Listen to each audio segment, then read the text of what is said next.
Good morning, students of class 9th, and welcome back.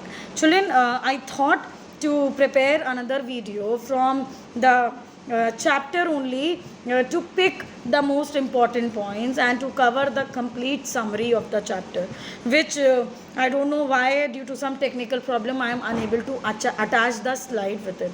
So I thought to prepare this video along with it so that we can recap complete chapter together.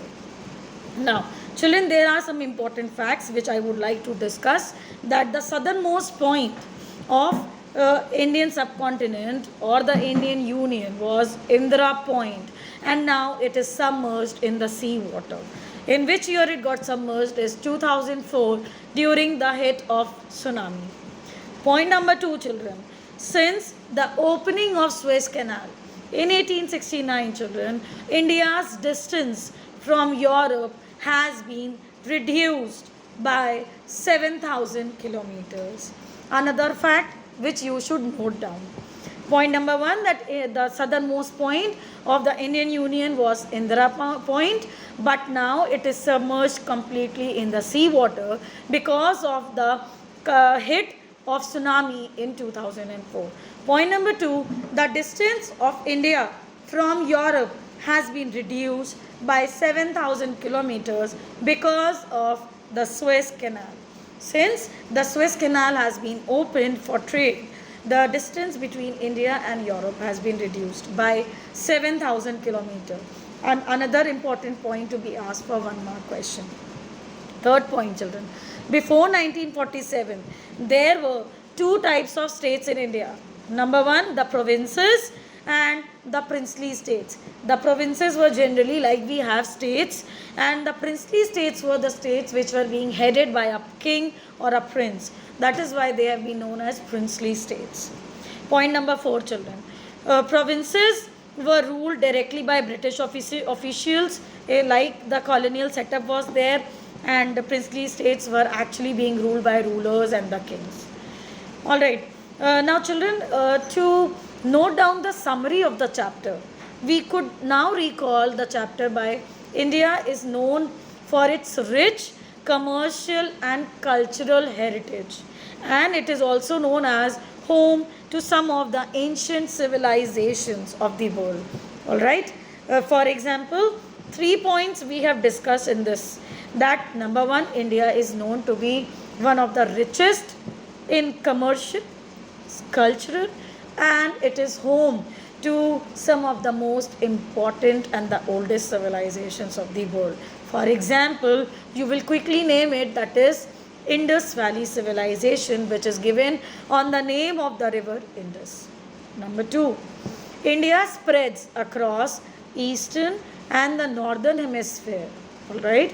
India's latitudinal stretch is between 8.4 degrees north and 37 degrees 6 degrees north, and the longitudinal stretch is between 68.7 degrees east and 97.25 degrees east, approx 30 degrees longitudes, 30 degrees latitudes. Next point, the Tropic of Cancer, which is 23.5 degrees north, divides across the country. All right, and it divides the country into roughly 2 equal parts. Right.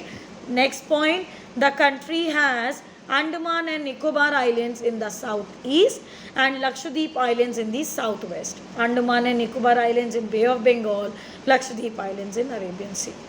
Next point from the chapter which we should take care of, the total area of Indian landmass is 3.28 million square kilometers, 3.28 million square kilometers, and is nearly 2.4% of the total land area of the world, children.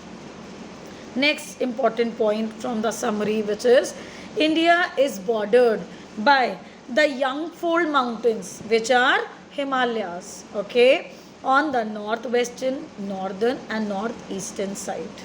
All right.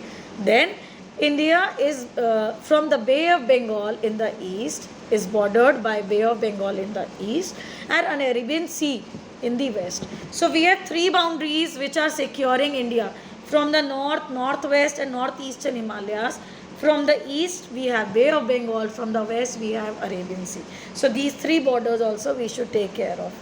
Now, the tapered shape of southern India divides Indian Ocean into Arabian Sea and Bay of Bengal. The V point of India is known as tapered shape. This shape suddenly divides the total sea, total water body into two seas, which is Bay of Bengal and Arabian Sea.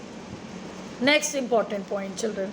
India's east, west, and north south stretch each measure approximately 3000 kilometers and causes a time lag of 2 hours. Next point, children. India's standard time along the longitude, which is 82.5 degrees east. It passes through Mirzapur in Uttar Pradesh, and it is being referred to as standard meridian of India. The Indian standard time on which longitude has been taken? 82.5 degrees east. And what is it being referred to as? Indian standard meridian. Alright.